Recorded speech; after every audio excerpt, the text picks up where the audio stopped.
Okay, so here we are in episode 28. So he and my daughter come back after New Year's, and this is now probably the first week of January 2024, and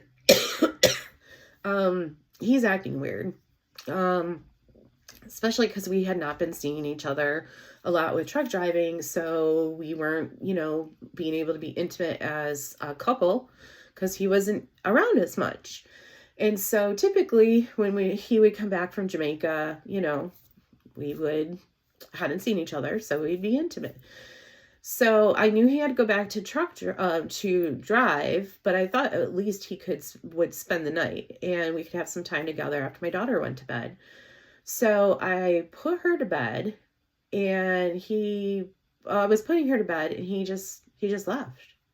He was there maybe 15 minutes. And before he even left, he gave me these really expensive headphones. And I know you're probably thinking, oh, well, that was really nice of him. No.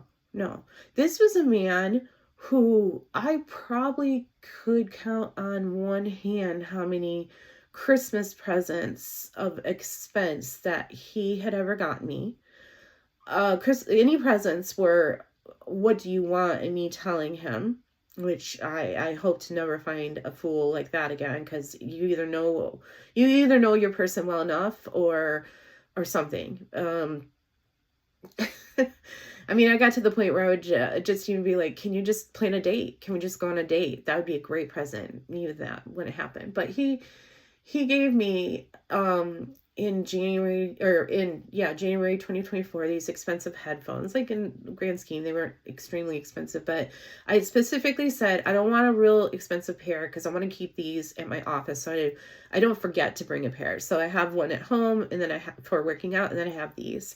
And the pair that I had had like died. So, but no, he got me these headphones, and some reason it just was weird. I don't know why. And it was after Christmas, and something about it just didn't set right with me. But honestly, I don't know how to explain why it didn't set with me.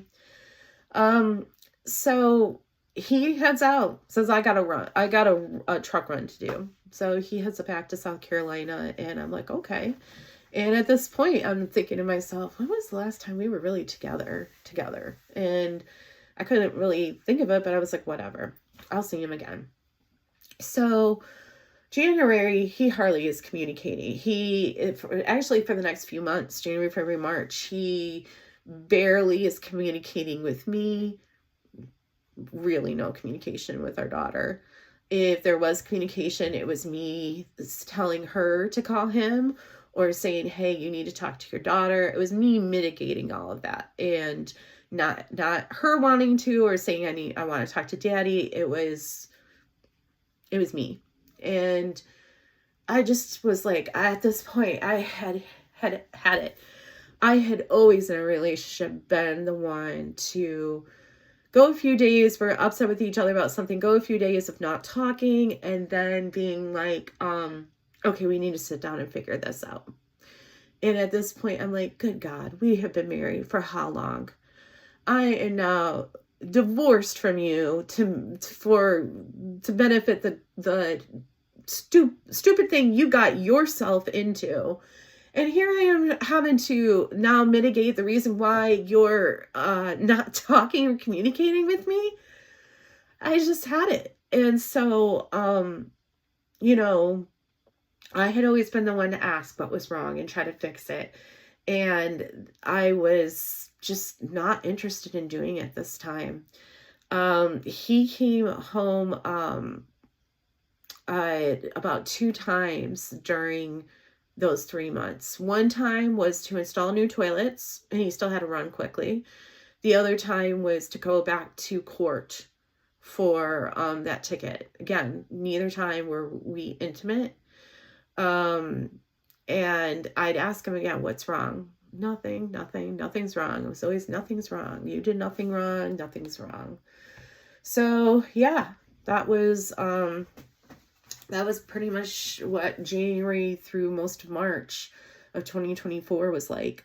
We had our anniversary in January. For someone who said to me, oh, we're going to get remarried. Oh, anniversaries won't change. Nothing will change. It'll be like we are married. I had to text him in Messenger because, oh, I don't know if I told you this. That was the other thing.